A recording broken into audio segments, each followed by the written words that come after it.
So we have Naaman. Naaman is one of the big dogs, you could say. He was the captain of the host of the king of Syria. Now at this time in history, there were many world powers, but in the Middle East, probably the strongest world power was Syria. Syria was conquering many nations, it had much strength, and we hear of their different conquisitions only being beaten by some of our most notorious empires in all of history. See, the king of Syria had so much power that he could force people to worship him, he could go into other nations, and on the regular kidnap and take captive their own citizens with no risk of harm to himself. Now Naaman was not the king of Syria, but he was the captain of the host of the king of Syria. He was a great man with his master and honorable, because by him the Lord had given deliverance unto Syria.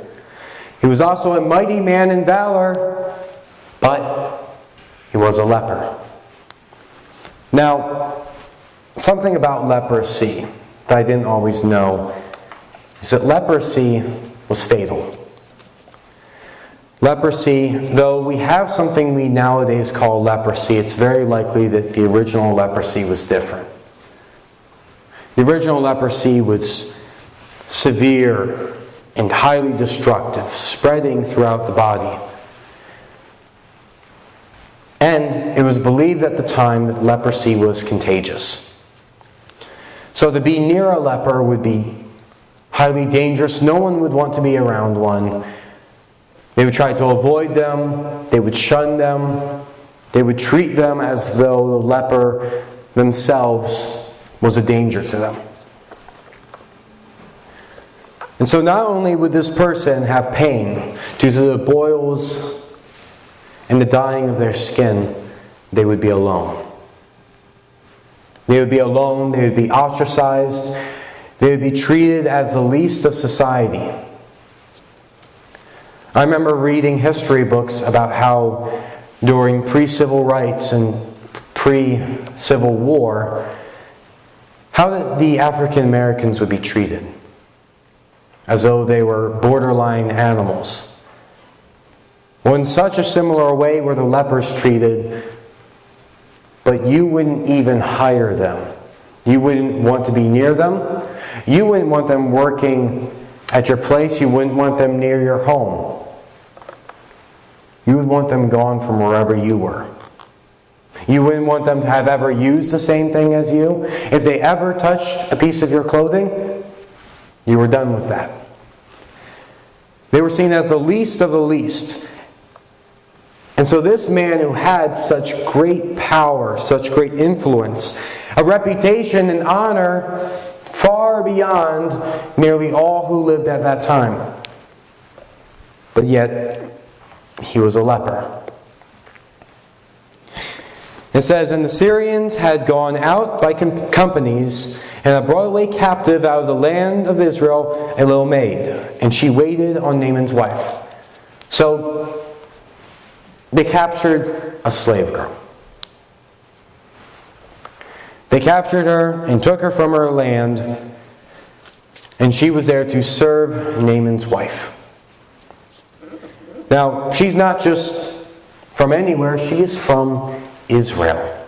She knows the Israelite customs, she knows the Israelite ways, but the Syrians had just gone in and kidnapped her. And she said unto her mistress, that is Naaman's wife, would God my Lord were with that prophet that is in Samaria, for he would recover him of his leprosy.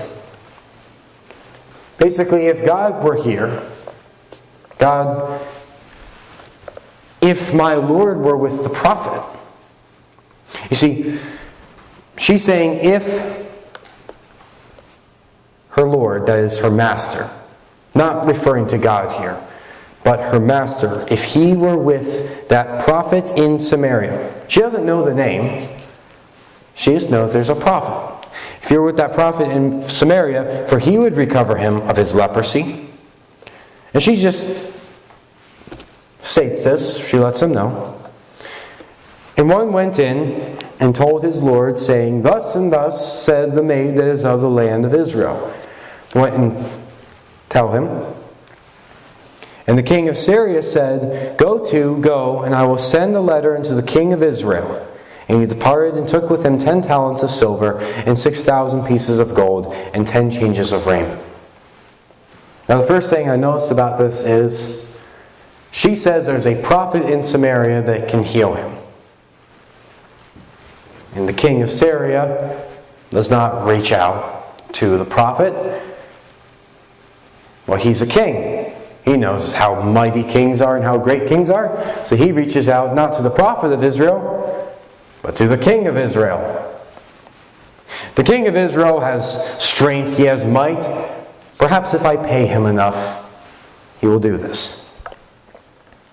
Now, a few things before I want to go forward is this same king of Syria just went into Israel and kidnapped several of their people and took them captive. Now that was common at the time, but not typically among allies.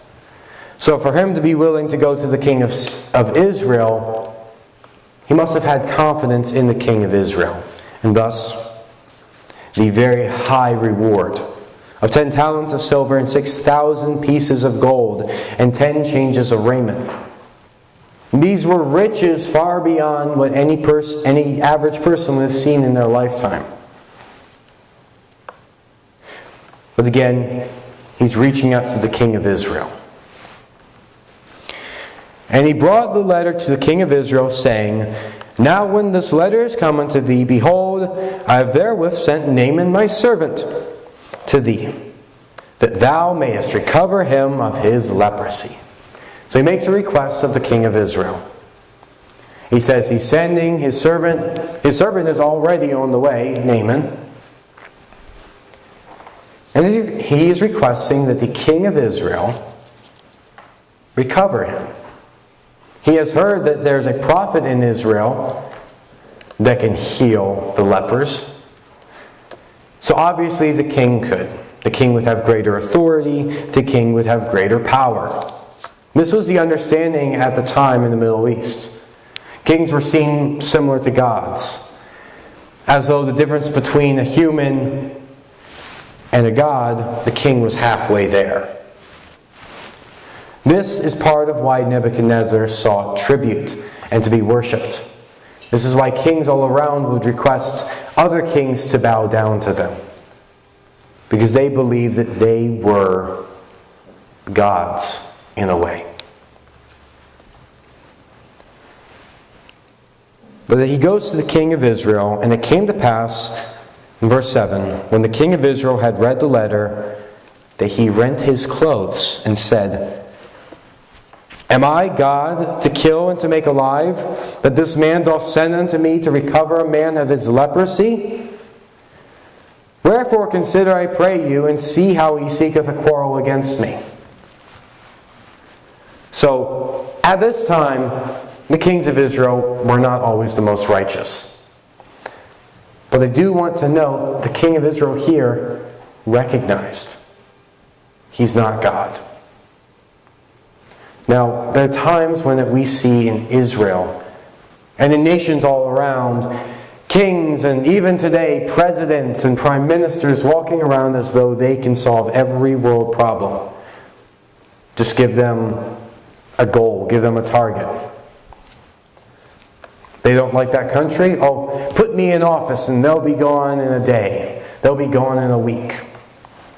Oh, this problem, this virus or this disease or this epidemic, say it's a war, there's drugs all around, or there's a disease spreading, or there are wars and conflicts in the streets, and we see kings and prime ministers and presidents saying that they, by their power, can solve all of these things. That they, if they, not anyone else, but if they were given that power, they could solve all of the world's problems. But here we see the king of Israel being humbled. He is recognizing he's not God. he cannot do what is being requested of him. And not only that, because he's being requested the impossible, he feels that Syria is trying to start a fight. It says, "Wherefore consider, I pray you, and see how he seeketh a quarrel against me." Because it was such an impossible task to ask of someone. See, leprosy not only could not be cured, it couldn't even be treated. You could not lessen the pain. You could not slow the spread. It was something that the best you could do was to give someone time. And sometimes the person would heal. Sometimes. But more often than not, it would just continue to spread until they had passed. So the idea that he even asked him to cure him, he asked the king of Israel to cure this man of leprosy, was seen as, "Hey, why don't you go make the pigs fly?" Telling him to do something impossible. But it says, "And it was so, when Elisha, the man of God, had heard that the king of Israel had rent his clothes, that he sent to the king, saying, Wherefore hast thou rent thy clothes?" In other words, what's wrong? "Let him come now to me, and he shall know that there is a prophet in Israel." So Naaman came with his horses and with his chariot, and stood at the door of the house of Elisha. So, just to stop here, I love the way Elisha handles this. As he sees that the king is distraught. And this actually would have been a significant conflict. Because what would have happened is the king of Syria hears, "Oh, Naaman can be healed. My captain of my host can be healed in Israel. I'm sending him off to go get healed." And if he came back unhealed, that could have been cause for war. And so the king is in pain. The king is in fear. And Elisha comes and he asks him what's wrong, and he tells him how he can fix it. You see, because he knows this man needs God. And he is a prophet, a man of God.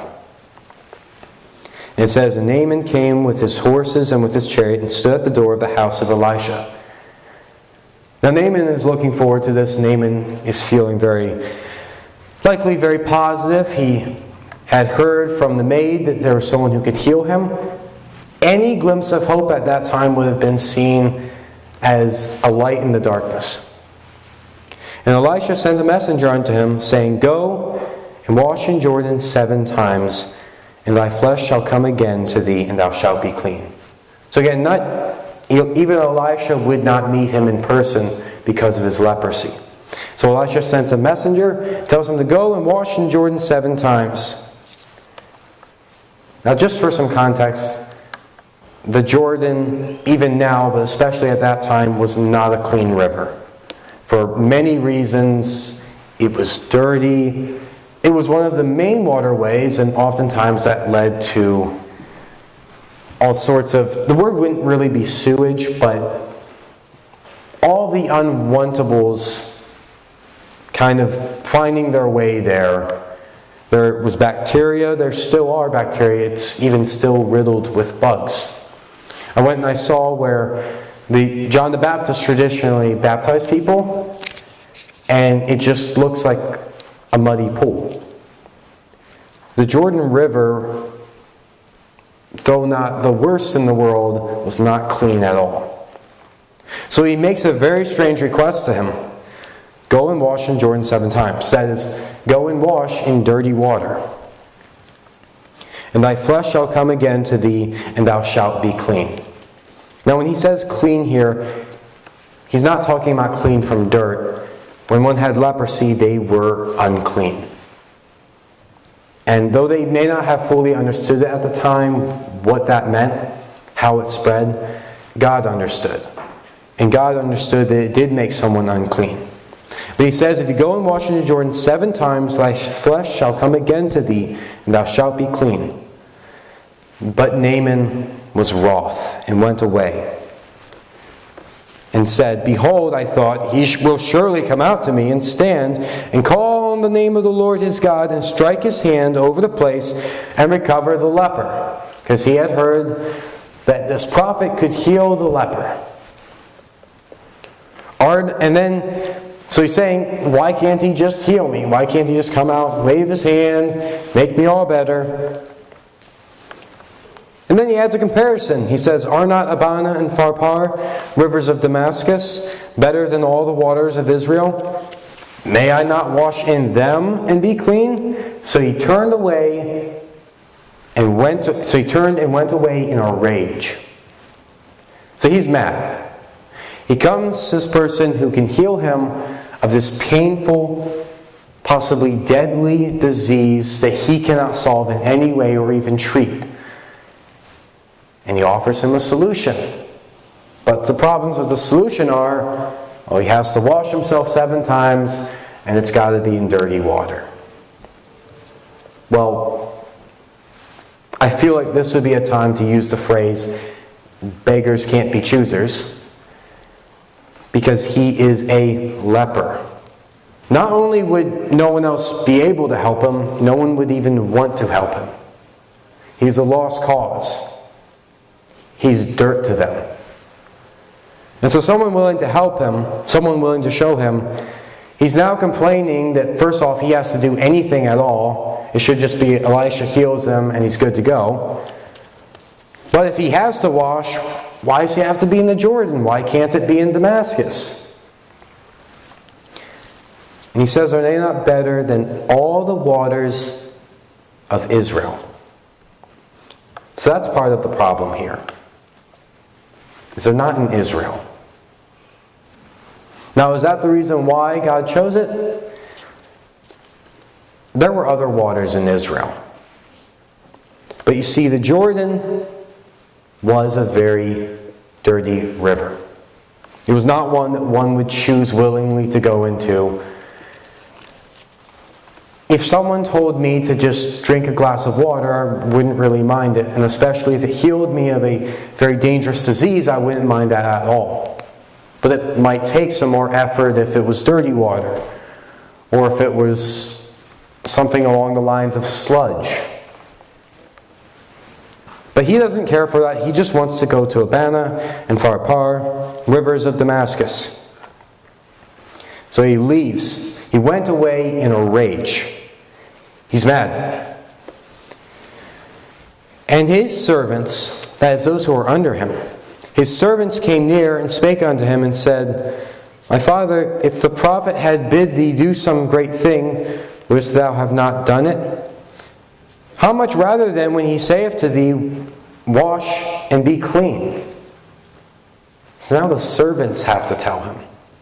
The servants have to confront this mighty man, this man with a high and powerful reputation, because he was not going to listen to Elisha. So after they spoke to them, then he went down and dipped himself 7 times in Jordan, according to the saying of the man of God. And his flesh came again like unto the flesh of a little child, and he was clean. He was brought back better than ever, with no blemish, no mark, no harm. Maybe he had problems before, beyond the leprosy. He was all made new. Everything about him was made new. And not only that, he was clean. That was the big problem for a leper. The pain and the suffering. There are many diseases that have to deal with pain and suffering, but was worst of all for this was you had to suffer alone. No one wanted to be around you.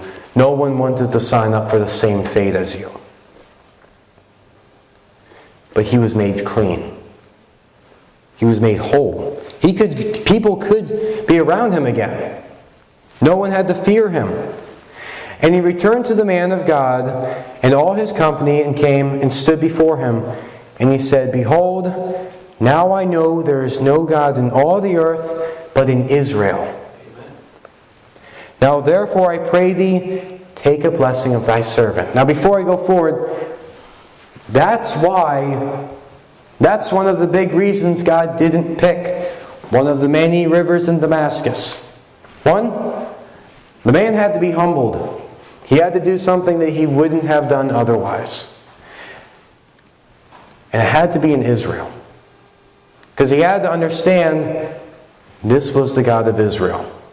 This was not the God of Damascus. This was not the God of Syria. And even more than that, it wasn't even just the God of Elisha. Because Elisha didn't even come out.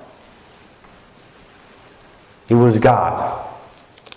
The God of Israel. And he knew from that point on, not only was that the God, but there is no other God. You see, you don't send someone from Syria over to Israel to get healed if your Syrian gods are real. And if the king of Syria was willing to send him over, the king of Syria knew something that Naaman didn't. But he says, now therefore pray thee, take a blessing of thy servant. That is, he wants to give him something. He wants to give him something in return. But he, that is Elisha, said, as the Lord liveth, before whom I stand, I will receive none. And he urged him to take it, but he refused. And Naaman said, shall there not then, I pray thee, be given to thy servant 2 mules, burden of earth? For thy servant will henceforth offer neither burnt offering nor sacrifice unto other gods, but unto the Lord. That's his blessing. He's made a devotion. He will not give anything to any other gods because the other gods did nothing. In this thing the Lord pardon thy servant, that when my master goeth into the house of Rimmon to worship there, and he leaneth on my hand, and I bow myself in the house of Rimmon, when I bow myself in the house of Rimmon, the Lord pardon thy servant in this thing. When his master is sinning, when he has to bow in the house of Rimmon, he is blessed by this. So the Lord pardon thy servant in this thing. And he said unto him, go in peace. So he departed from him a little way. So that is Naaman. Naaman starts off very strong. He's powerful. He's honorable. He's a man of valor. He's a great man in the view of his master. Someone who the king himself is willing to give these riches away to heal him. He was someone of renown. Someone that the king did not want to lose. But in all of that, just being a leper, he was nothing. He was someone who at that point had to listen to his own servants. But he learned a few lessons here. The first lesson he learned is about kings. See, the king of Israel, the king of the nation that the Lord has chosen, not even he could save him. We think of kings, we think of presidents as all these powerful people, but in the end, if I'm passing from this world, no amount of executive authority could cling my soul to my body.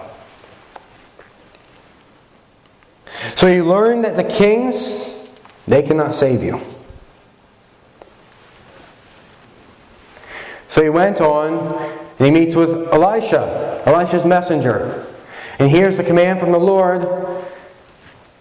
And what he learns here is you don't get to pick and choose how the Lord blesses you. And if the Lord has a test for you that you think is stupid, that you think is foolish, that you think is a mockery of you, or to put it bluntly, a really stupid idea in your mind, that doesn't mean you shouldn't do it. There are times when the Lord will tell us to do something that seems crazy. I imagine when Paul, when he was in prison, I imagine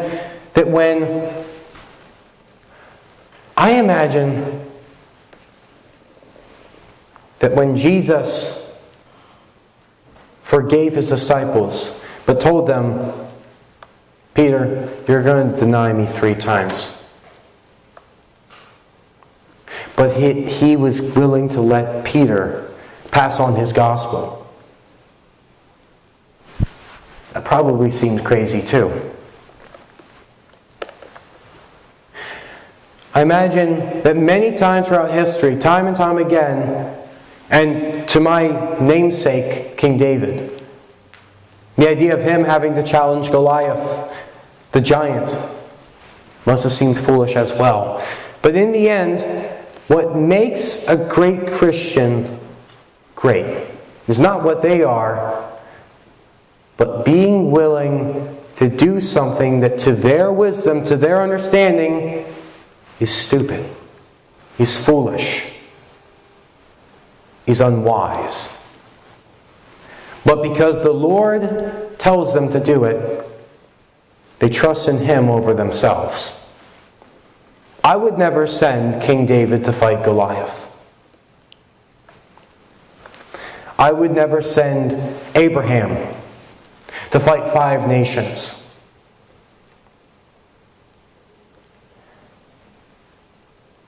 And I would never, if I were God, come down to earth to die for my people. Because in all of these things, in my human reasoning, oh, I could do this, I could do this. Why don't I do this?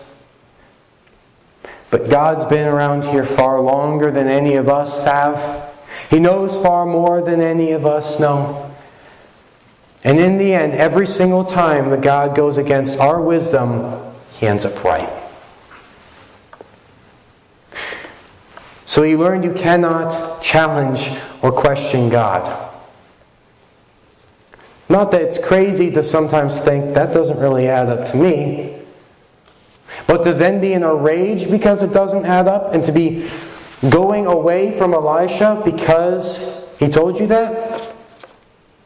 We don't have to always understand God, but we have to trust Him. And the last lesson that he learned when he sought to bless Elisha was it wasn't Elisha. Elisha would not take a reward because it wasn't Elisha. Elisha did nothing. He didn't even come out. He just relayed the word from the Lord. That's what a prophet is. A prophet is not someone who can demand of the Lord, but a prophet delivers messages for the Lord. And for this reason, he says, Behold, now I know that there is no God in all the earth but in Israel. The captain of the host of the king of Syria says there's no God but in Israel. And that's what we have to remember. See, there will be times when we want to question God's plan, when we want to question God's ideas. We're not perfect. We will make mistakes. He made mistakes. He walked off in a rage and in anger against God's plan. But what mattered is he was willing to turn back and trust God. He was willing to do what made no sense to him. Wash in the dirty river to get clean? It sounds foolish. But the Lord told him that He would heal him. And he trusted in the Lord. For that reason, Naaman was blessed. For that reason, we even know the name of Elisha. And Elisha taught me one thing from here, is Elisha was not known in the land. All that he was known as was the prophet in Samaria. See, his name did not garner notoriety, but what he was did. See, he was not Elisha the miracle worker, he was the prophet. He was Elisha, the man of God.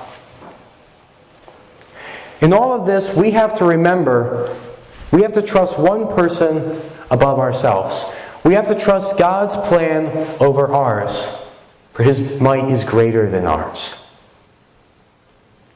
And it reminds me of salvation.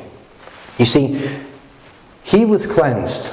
He was not cleansed by what we as humans think we should be.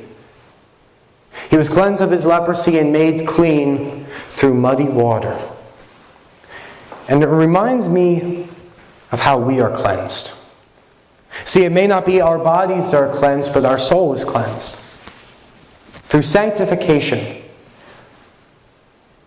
And I think sometimes we view that we have been sanctified by our sweat, by our work, by our effort.